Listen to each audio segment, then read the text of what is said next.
Next point हमारा है पुण्यात्माओं, जब भी हम, चाहे सुबह की आरती हो, चाहे दोपहर की आरती हो, चाहे शाम की आरती हो, आरती की शुरुआत हमने कैसे करनी है और लास्ट में हमने आरती का समापन जो है वो कैसे करना है। हम सभी भाई बहनों का केवल एक ही तरीका होना चाहिए, सेम तरीका होना चाहिए। जब भी हम 5 भाई भी मिलकर परमेश्वर की वंदना करें तो हमारा शुरू से लेकर एंड तक जो तरीका है जयकारे लगाने का, सबसे पहले हमने क्या बोल के आरती की जो है वो शुरुआत करनी है और क्या कह के हमने आरती को जो है वो विराम देना है। तो सबसे पहले जब भी हम आरती करें, चाहे हम सुबह की करें, चाहे दोपहर की करें, चाहे शाम की करें, हमने सबसे पहले जो शब्द यूज करना है वो करना है सतगुरुदेव की जय। हमने सबसे पहले सत साहिब वर्ड नहीं बोलना है, क्योंकि सत साहिब का मतलब हमें परमात्मा ने बता दिया। जैसे 2 भाई आपस में मिलते हैं और कहते हैं राम राम, राधे राधे, जैसी भी उनकी व्यवस्था है, तो उस प्रकार ये जो सत साहिब है ये हमारा एक वो कोड वर्ड है। हमने सबसे पहले जो यूज करना है यहां पे सतगुरुदेव की जय, क्योंकि आज वो पूर्ण परमात्मा कबीर साहिब सतगुरु की भूमिका में है, गुरु की भूमिका में है। तो हमारे लिए सतगुरु बनके, गुरु बनके परमेश्वर हमें ज्ञान देने के लिए आए हैं, अपने आप को छुपाते हुए, यानी अपने परमेश्वर वाले रूप को छुपाते हुए, और परमेश्वर सतगुरु वाले रूप में यहां पे आए हुए हैं। इसलिए हमने सबसे पहले सतगुरु को ही महत्वता देनी पड़ेगी। तो सबसे पहले जब भी हम तीनों आरती हम शुरू करें तो सबसे पहले हमने क्या बोलना है, सतगुरुदेव की जय। और पुण्यात्माओं, नल और नील जी की जो कहानी परमेश्वर ने हमें सुनाई वो हम सबको पता है।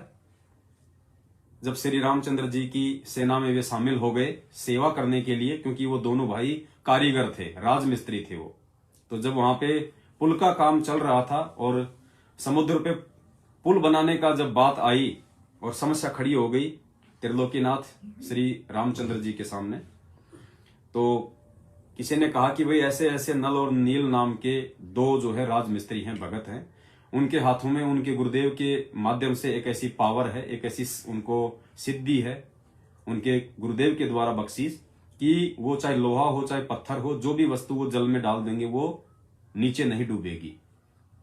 तो उन दोनों को रामचंद्र जी ने वहां बुलाया और मालूम पड़ा कि उन्होंने हमें क्यों बुलाया।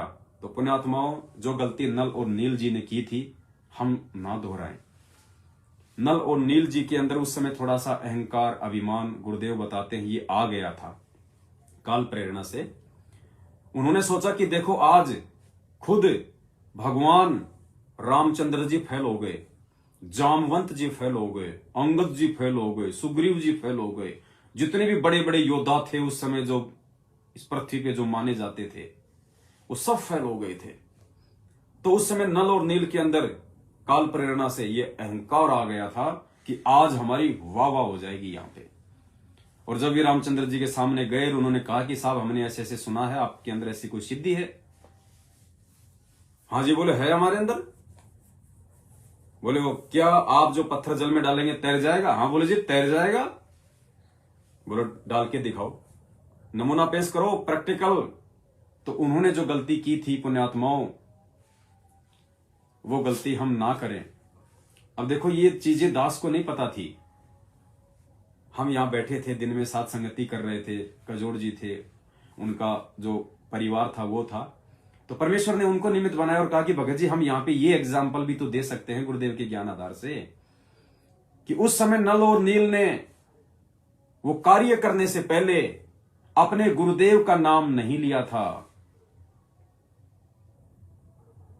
और गुरुदेव का नाम नहीं लिया तो गुरुदेव ने उनसे वो शक्ति छीन ली।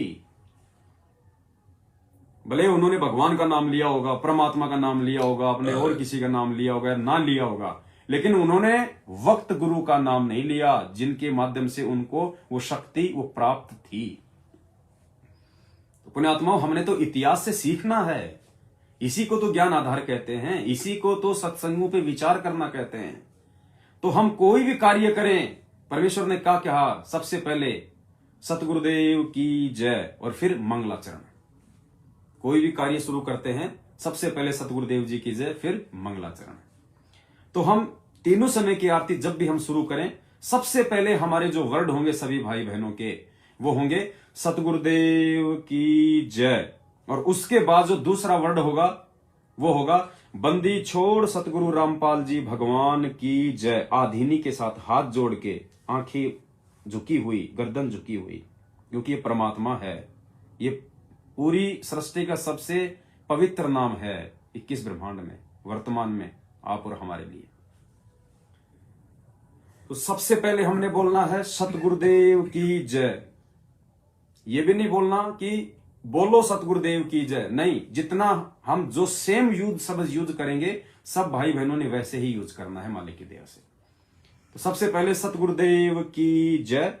बंदी छोड़ सतगुरु रामपाल जी भगवान की जय। ये बंदी छोड़ सतगुरु रामपाल जी भगवान जी का जो नारा है केवल एक बार ही बोलना है, स्टार्टिंग में, शुरुआत में केवल एक बार ही हमने बोलना है।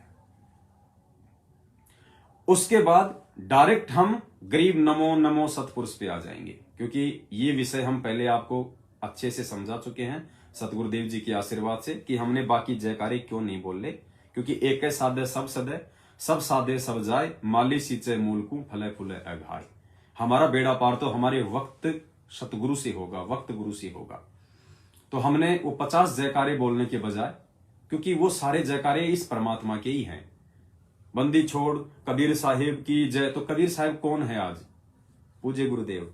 बंदी छोड़ गरीबदास जी महाराज। तो गरीबदास जी महाराज जी कौन थे? यही सतगुरु रामपाल जी भगवान थे। स्वामी रामदेवानंद जी महाराज, तो हमें कोई मतलब ही नहीं, कोई लेना देना नहीं उस महापुरुष से। श्री काशी धाम की जय, हमें कोई लेना देना नहीं। हमारा सबसे बड़ा धाम वो है जहां हमारे पूज्य गुरुदेव जी ने हमारे को सत्संग सुनाए, जहां हमारे को नाम दीक्षा दी। उसके बाद में सर्व संतों की जय, सर्व भक्तों की जय, धर्मी पुरुषों की जय। तो सर्व संतों की जय, कौन से संतों की जय? राधा स्वामी नहीं, धन धन सतगुरु वाले नहीं, डेरा सच्चा सौदा वाले नहीं, जय गुरुदेव जी नहीं, सर्व संतों की जय। कौन से सर्व संत? जिनकी भूमिका परमात्मा पहले कर चुके हैं, जिनको सतलोक दिखा के ला चुके हैं, जिनको गवाह बना चुके हैं, वो संत। धर्मदास साहिब जी, गरीबदास साहिब जी, मलुकदास साहिब जी, दादू साहिब जी, नानक साहिब जी, घीसा जी, ये हैं वो संत। तो ये भूमिका जब हमें पता चल गया कि स्वयं परमात्मा ने की थी, इसलिए हमने वो जयकारे भी नहीं लगाने। फिर सर्व भक्तों की जय। तो भक्तों की भूमिका भी उन्होंने की, क्योंकि वो संत भी थे, वो भगत भी थे, क्योंकि वो नाम भी तो दिया करते थे।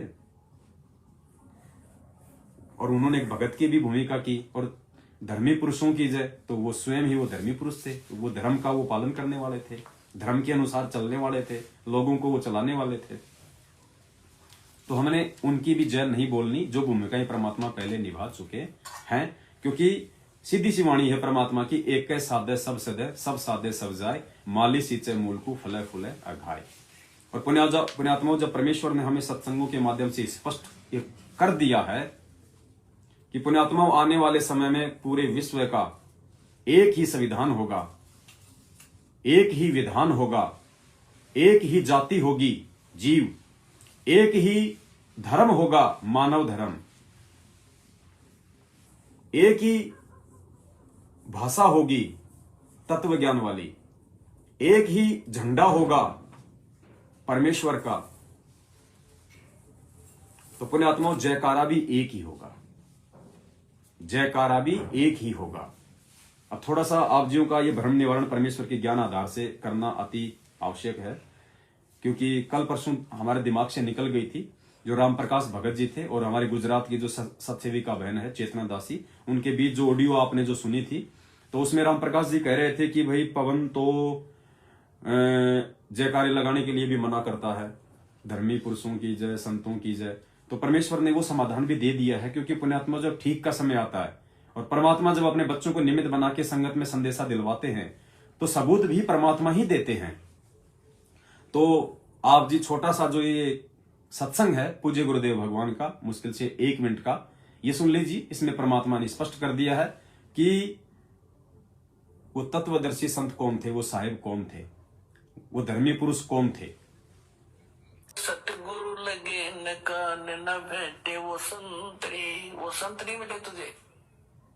जो तत्वदर्शी संत है। तो इस विश्व में पुण्यात्मा वर्तमान में ये दास है वो तत्वदर्शी संत। आज तो हमारे गुरुदेव भगवान तत्वदर्शी संत की भूमिका में है। इसको तो अभिमान समझ लियो और ते सच्चा ज्ञान समझ लेना। ये आपकी और पहले कौन थे पर डिपेंड करता है। ध्यान से सुनिए, पहले कौन थे? इससे पहले जो तत्वदर्शी संत थे, इससे पहले थोड़ा विवरण जो तत्वदर्शी संत थे कौन जिनको थे? परमात्मा मिले, तत्व ज्ञान से परिचित कराया और खुद गवाह बनाए, सतलोक सचखंड ले जाकर वो तत्वदर्शी संत थे। उनकी किसी ने सुनी नहीं और उनको आदेश भी दे दिया गया था कि अभी ये भोली आत्मा इस अनमोल ज्ञान को ठुकरा देंगे, ये छुपा के रखना। तो कौन कौन थे वो तत्वदर्शी संत? धर्मदास जी साहेब, आदरणीय धर्मदास साहिब जी, साहिब शब्द ध्यान आदरणीय रखना, मलकदास साहिब जी, आदरणीय नानक साहिब जी, आदरणीय दादू साहिब जी, साहेब जी, आदरणीय गरीबदास साहिब जी, गांव छुड़ानी, जिला चंचल, हरियाणा वाले, आदरणीय गीसा साहिब जी, गीसा दास साहिब जी, गांव खेकड़ा, अब जिला बागपुर हो गया बताते, पहले मेरठ था, उत्तर प्रदेश। तो इन महापुरुषों को पूर्ण ज्ञान था, परमात्मा से परिचित हुए थे, लेकिन इनको मालिक ने आदेश दिया था, धर्मदास मेरी लाख दुआई, ये मूल ज्ञान तत्व ज्ञान की तो बात ना जाए, अब इसको सार्वजनिक ना करना।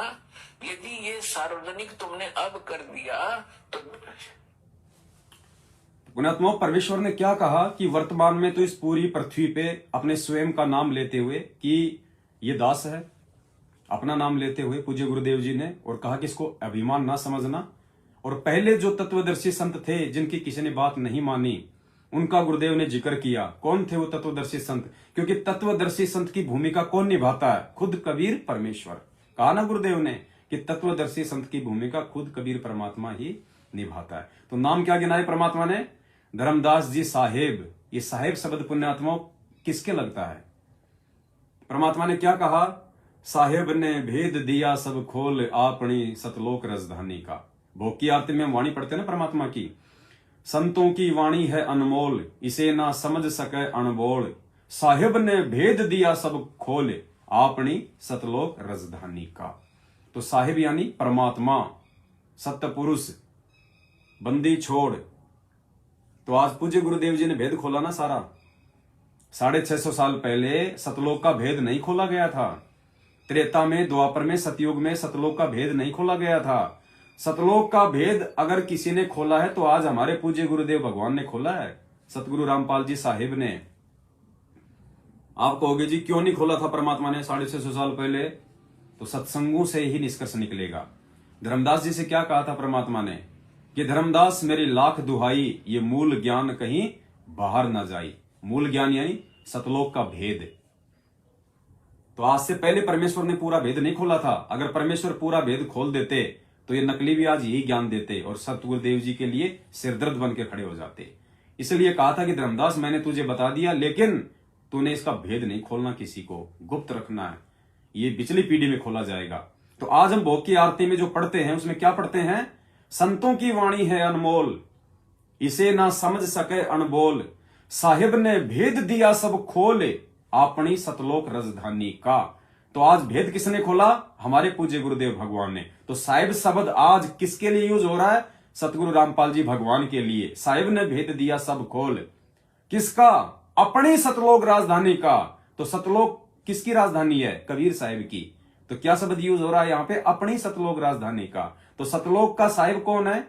उस राजधानी का साहिब कौन हुआ? संत रामपाल जी भगवान साहिब। तो ये साहिब शब्द परमात्मा ने धर्मदास जी के आगे लगाया, गरीबदास जी के आगे लगाया, अभी आपने सुना इस ऑडियो में, दादू दास जी के आगे लगाया, मलुकदास जी के आगे लगाया, गीसा जी के आगे लगाया। तो पुण्यात्मा स्वयं वो परमात्मा ही डबल भूमिका में थे। तो गुरुदेव ने कहा कि आज से पहले जो तत्वदर्शी संत थे, तो पुण्यात्मा सर्व भक्तों की जय, सर्व धर्मी, सर्व संतों की जय, धर्मी पुरुषों की जय।